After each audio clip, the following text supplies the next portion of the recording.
Tremendas las dos últimas líneas de este himno. Dios de justicia y de amor.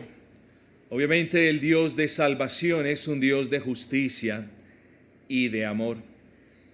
Y creo que si bien no todos, pero sí la inmensa mayoría de los aquí presentes, se nos ha predicado en años anteriores una figura que no es la imagen que Dios muestra de sí mismo en su bendita palabra. Y no estamos aquí, estimados amigos y hermanos en el Señor, para señalar o criticar, sino que estamos para agradecer que el Señor quiso que su luz, la luz de la verdad, alumbrara sobre nosotros, pero de nuevo, se nos vendió, entre comillas, la imagen de un Dios de amor, mas no de un Dios de justicia. Y es que precisamente el título que nosotros tenemos para esta mañana es un poquito largo, si me excusan, pero es al respecto de la justicia, tiene que ver con la justicia. Y es el siguiente: si quieres paz con Dios, es necesario que su justicia imparta el debido castigo. Si quieres la paz con Dios, es necesario que la justicia de Dios imparta el debido castigo. Y para propósitos entonces de este sermón, yo les invito encarecidamente a que abran sus Biblias en el libro del profeta Isaías, capítulo número 32, versículo número 17. Isaías 32, 17.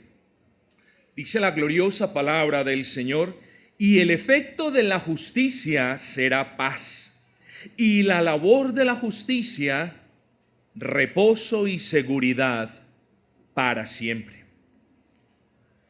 Pero antes de poder aplicar este texto de una manera adecuada, tenemos que ver o proveer el contexto de este versículo con el fin, hermanos, de que podamos aplicar hoy la esencia de la enseñanza que tuvieron las personas en aquel entonces. Este capítulo 32 de Isaías, estimados hermanos, hace referencia a una profecía que fue dada por el mismo profeta Isaías en los tiempos del rey Acaz, un rey malo, un rey perverso, un rey que hizo lo malo delante del Señor, que promovió la idolatría.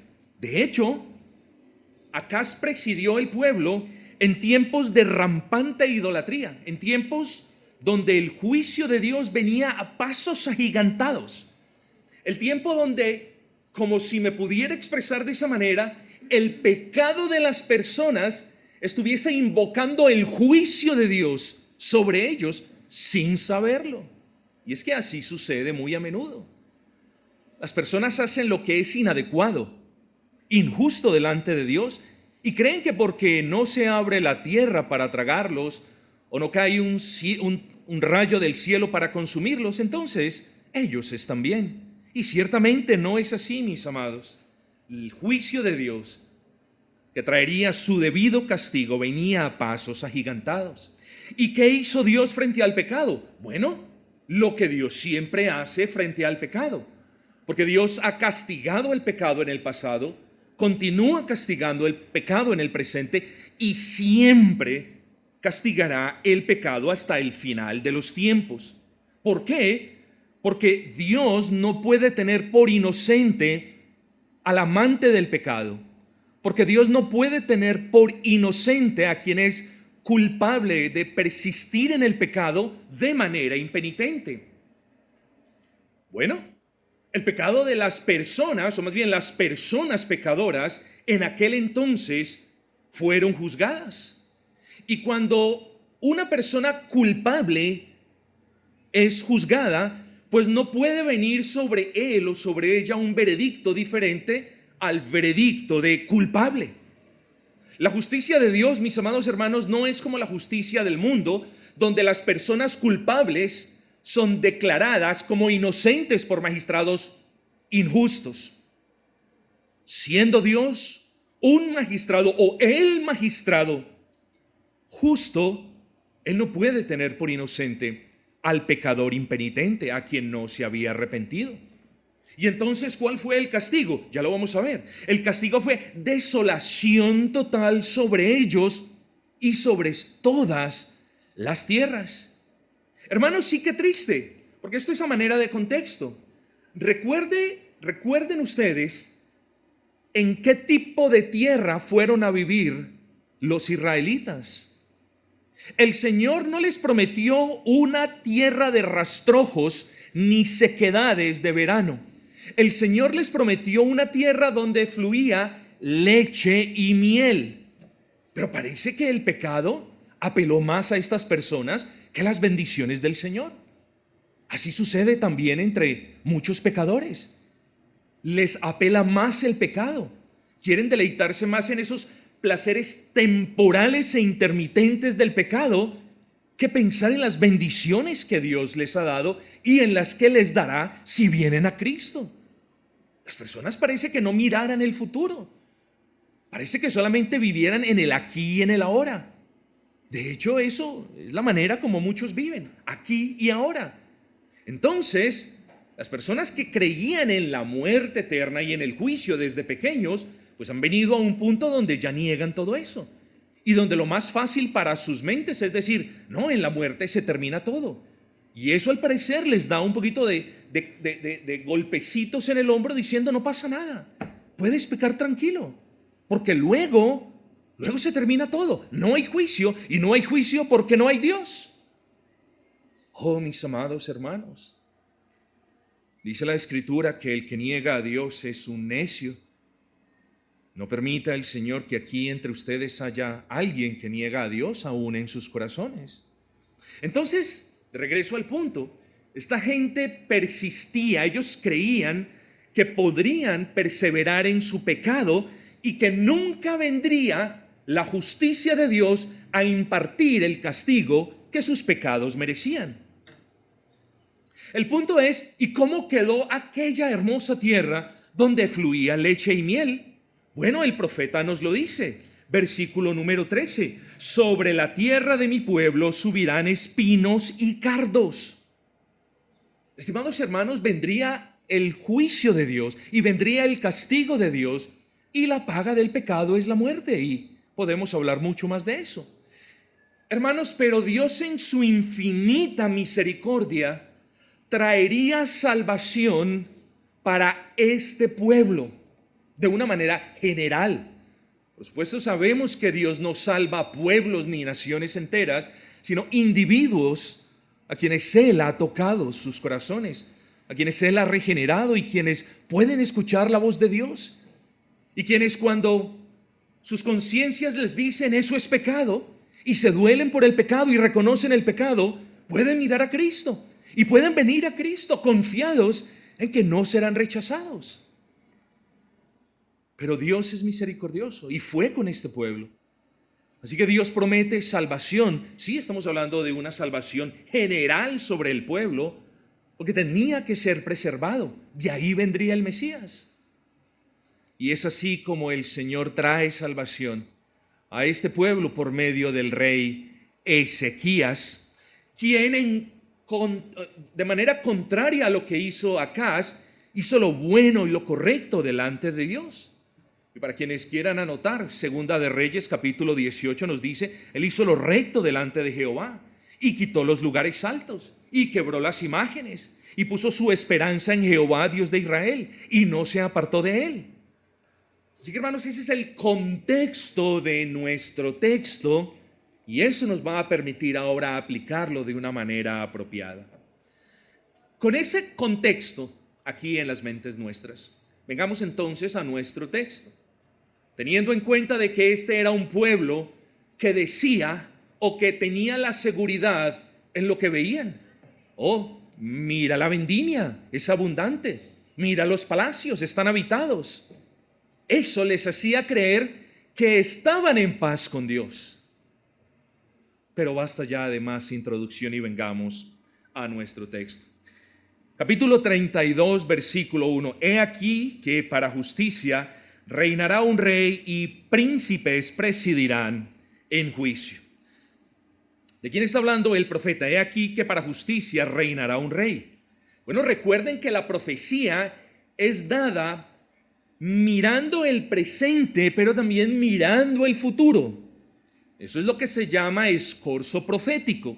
El escorzo profético es el profeta dando una realidad tanto para el presente, porque sus profecías a largo plazo tenían que ser verificadas en el presente, como mirando hacia el futuro. Es como cuando usted coge un lente y ve dos montañas, pero las montañas distan la una de la otra por varios kilómetros. Usted no puede enfocarse en ambas al mismo tiempo. Usted se enfoca en la primera y luego calibra y ve la segunda. Bueno, lo mismo aquí. El profeta está hablando de Ezequías y dice que ese Ezequías, versículo 2, dice: será como escondedero contra el viento y como refugio contra el turbión, en el versículo 2, y como arroyos de aguas en tierra de sequedad y como sombras de gran peñasco en tierra calurosa. ¿De quién habla el profeta? Del rey Ezequías. Lo que pocos saben, hermanos, es que también está hablando de Cristo. Este es un capítulo mesiánico donde el profeta nos habla del futuro inmediato, pero también, o les habló a ellos del futuro inmediato, pero nos habla a nosotros de ese bendito Cristo. Así que si el profeta dice de Ezequías que es escondedero contra el viento, que es refugio contra el turbión, que el rey es arroyo de aguas en tierra de sequedad y sombra de gran peñasco, ¿cuánto más estas cosas aplican para Cristo? Porque Ezequías es un tipo de Cristo. Ezequías prefigura al Cristo. Ezequías no es Cristo. Ezequías no tiene el espíritu de Cristo, pero lo prefigura. Es una sombra de la realidad futura de Cristo. Así que, como les dije, este pasaje aplicaba para el rey Ezequías, pero también aplica para Cristo. Y ese bendito Cristo, estimados amigos y hermanos, es nuestro escondedero. Y es el escondedero aún de los niños y de los ancianos y de todos los aquí presentes que no han confiado en Cristo. ¿Pero de qué me tengo que esconder?, preguntarán aquellos que no han confiado en Cristo. Oh amigo, debes esconderte de la ira de Dios, porque la justicia será impartida sobre tus pecados. Y la justicia dictaminará que eres culpable y tendrás que pagar el debido castigo. Y no querrás soportar la ira de Dios. Así que ese Cristo es nuestro escondedero, es tu escondedero. Pero también ese Cristo es refugio, dice la palabra. Amados hermanos, cuando usted va subiendo para el Nevado, hay dos edificaciones arcaicas, pero que cumplen las labores de refugio. Sirven de refugio para que la gente no se congele. Hay refugios en otras partes también muy agrestes. Todo aquel que busca paz y todo aquel que anhela tener paz con Dios y todo aquel que quiere tener la seguridad que solo Dios puede brindar, venga a Cristo y Él no cerrará las puertas de su corazón, porque Él es el refugio. ¿Y acaso no dice la Escritura que ese Cristo también es arroyos o ríos de agua viva? Miren el paralelismo hermoso y diáfano que nos muestra el profeta.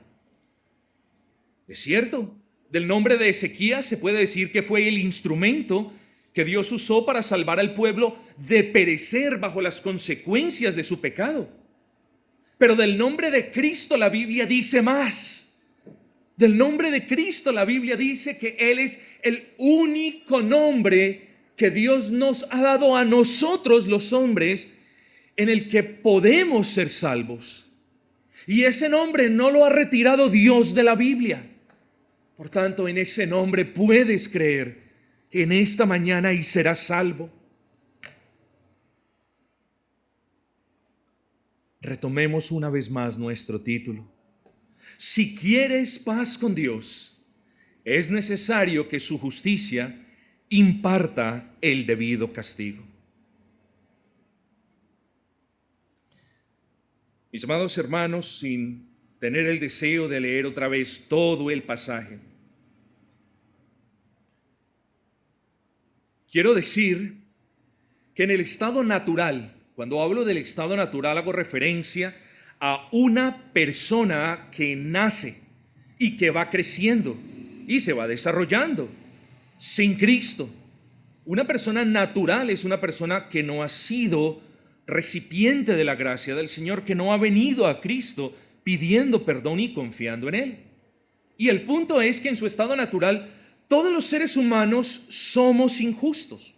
Es decir, todos los seres humanos hacemos lo inapropiado delante de Dios.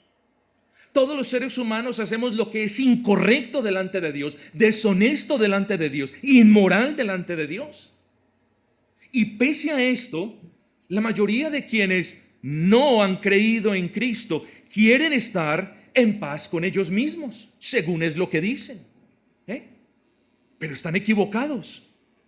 ¿Por qué? Porque uno no tiene paz ni con uno mismo ni con Dios hasta que la justicia de Dios no imparta el castigo que nuestros pecados merecen. Y entonces vemos una sociedad queriéndose dar pañitos de agua tibia en sus conciencias y buscando tener paz con ellos mismos por medio de la meditación, del yoga y de cualquier otra suerte de cuestiones inapropiadas. Pero vuelvo y les repito a ustedes y a ellos: nadie puede tener o estar en paz con Dios a menos que la justicia de Dios imparta el debido y apropiado castigo por las obras injustas. Entonces, Dios no tiene problema en que las personas injustas quieran estar en paz con Él. Con lo que sí hay un problema es con lo que esas personas injustas quieren. ¿Qué quieren? Estar en paz con Él, pero no quieren su justo castigo. Y vuelvo y repito, no hay paz con Dios a menos que exista el debido castigo por los pecados de quien quiere estar en paz con Él. El asesino, y piensen esto, el asesino cuando mata no quiere ser castigado. El fornicario cuando fornica no quiere ser castigado. El ladrón cuando roba no quiere ser castigado. Tampoco quieren ser castigados los mentirosos, los idólatras, los avaros, etc. Todos ellos quieren vivir, quieren estar en paz, quieren vivir en paz, quieren morir en paz sin tener que pagar el precio de sus pecados. Se quieren salir con la suya. Quieren pan y pedazo debajo del brazo. Quieren hacer lo malo delante de Dios, pero de alguna manera quieren estar en paz con Dios. Quieren lo mejor del mundo. Quieren poder vivir en sus pecados y disfrutar de sus pecados, pero también, como lo he expresado, quieren de alguna manera estar en paz con Dios. Pero yo le digo a usted, amigo, no hay manera de obtener lo que ellos quieren. O hay pecado o hay paz, pero no hay paz en el pecado. O hay pecado o hay paz, pero nadie puede tener paz en medio del pecado. Pero el pueblo del relato de Isaías creía lo contrario. Aquel pueblo pecador vivía confiado en la abundancia de sus cosechas, en la seguridad de sus tierras, y estas cosas les hacían pensar que estaban en paz con Dios.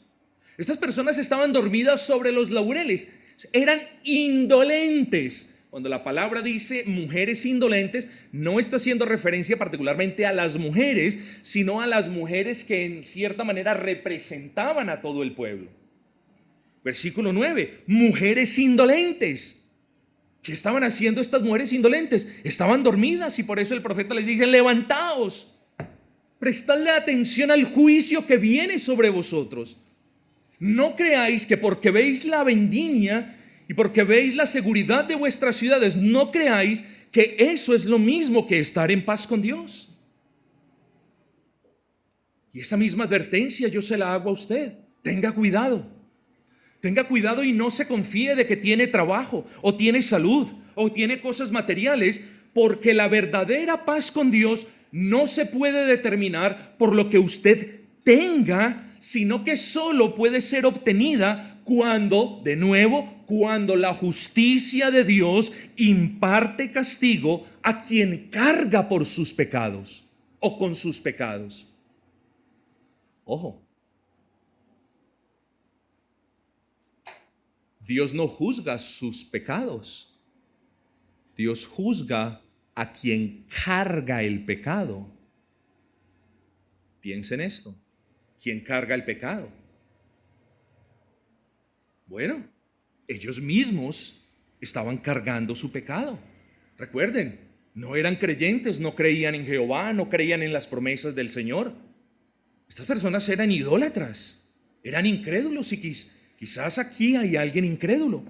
Quizás entre nosotros hay alguien que no haya puesto su confianza en el Señor. Quizás haya alguien que crea que sí puso su confianza en el Señor, pero también en la Virgen, un poquito en la Virgen, o un poquito en un santo que nadie se dé cuenta, o un poquito en las obras que nadie en la iglesia sepa. No, esa persona no es salva. Esa persona está llevando sus pecados, y esos pecados serán castigados. Digo, las personas serán castigadas y la justicia de Dios será vindicada. Pero hay un pequeño problema. Si usted no confía en Cristo y mejor decide llevar o continuar llevando su pecado, para ser castigado luego en cuerpo y en alma, esa es decisión del pecador. Solo que antes de tomar esa decisión usted debe entender una cosa.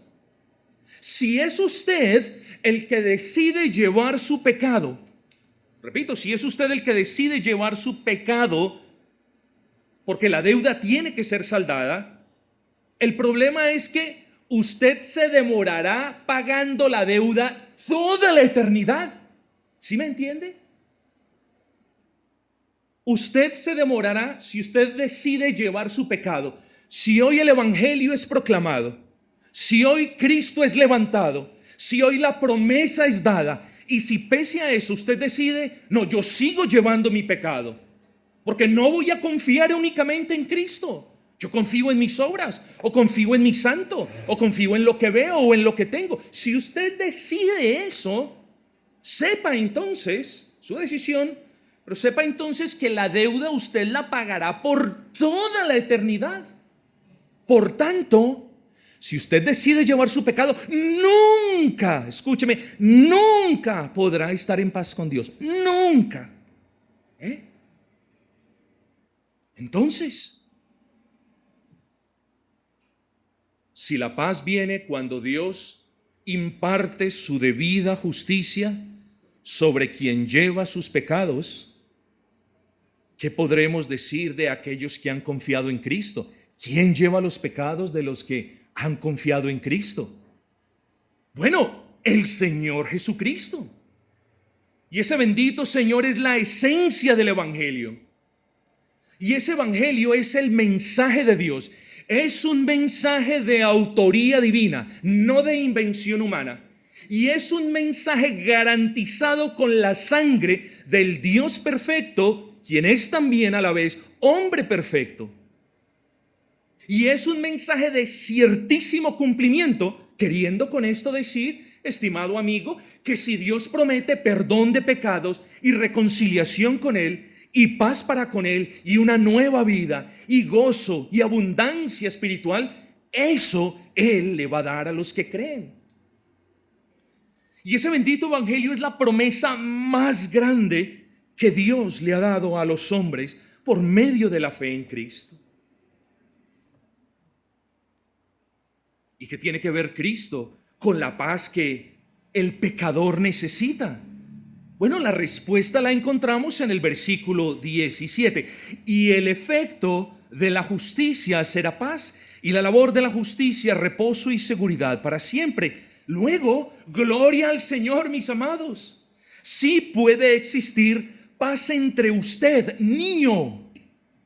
Qué bueno que el niño, que la niña pudiera entender este mensaje. Que sí hay paz entre usted y el Dios que está airado con usted. Porque tenemos que hablar de un Dios que, como en aquel entonces estaba airado, tenemos que hablar de un Dios que continúa airado con los amantes, con los practicantes, con los desarrolladores del pecado. Pero gloria al Señor, porque sí puede existir paz. Y de nuevo, y perdón, repito por tercera vez, pero solo cuando la justicia de ese Dios airado juzgue a quien lleva su pecado. Si usted confía en la persona de Cristo, esa segunda persona de la Trinidad. ¿Y quién es Cristo? El niño preguntará, o el anciano quizás querrá ser recordado. ¿Y quién es Cristo? Oh, Cristo es la segunda persona de la Trinidad, igual en poder, en honor, en señorío, en gloria, digno de todo loor, admiración y alabanza que el Padre y que el Espíritu Santo. Ese Dios tomó forma de hombre. Y es necesario que quien quiera estar en paz con Dios crea que la segunda persona de la Trinidad encarnó y nació sin pecado. Pero también es necesario que esa persona que quiere estar en paz con Dios crea que vivió sin pecado. Porque solamente el sacrificio del Cordero sin mancha quita el pecado de quienes creen en Él. Entonces, para que usted, pecador, pueda tener paz con el Altísimo, no solamente hay que creer que Cristo nació sin pecado y que Él vivió sin pecado, sino que Él cargó nuestro pecado. Y ahí es donde viene la decisión de aquel corazón que haya recibido un poco de gracia. Si tú has recibido un poco de gracia, entonces ven delante de Dios creyendo que Cristo cargó con tu pecado. ¿Para qué? Para propiciar la paz entre tú y el Padre. ¿Y cómo es propiciada esa paz? ¿Cómo es lograda esa paz? Bueno, mis amados hermanos, si usted cree que Cristo llevó su pecado, y si usted cree que esa segunda persona de la Trinidad cargó su pecado y subió con su pecado a la cruz del Calvario, y que fue castigado por Dios por su pecado, Cristo no fue tenido como pecador, mis amados hermanos. Cristo fue y continuará siendo justo por los siglos de los siglos. Así que cuando Cristo, y es necesario que usted entienda esto y que crea esto, así que cuando Cristo fue a la cruz del Calvario con sus pecados, si es que usted cree, Él allí sufrió el castigo que merecía no Él, sino usted. Pero hay justicia cuando usted pone su confianza en Él, de tal manera que Cristo es castigado por sus pecados y a usted le es imputada la justicia por la gracia de Dios. ¿Y cuánto le cuesta? ¿Qué le costó creer esto, pecador? Más le cuesta a la gente subir en rodillas a los montes, y más le cuesta a la gente pagar las penitencias y dar casas y carros y todo lo que tienen por una salvación que nunca tendrán. Pero la salvación de la Biblia es gratis y está abierta para los niños y los ancianos y todo aquel que quiera venir. Oh, mis amados hermanos, por medio de la fe en Cristo, la ofensa de los pecadores que creen fue removida.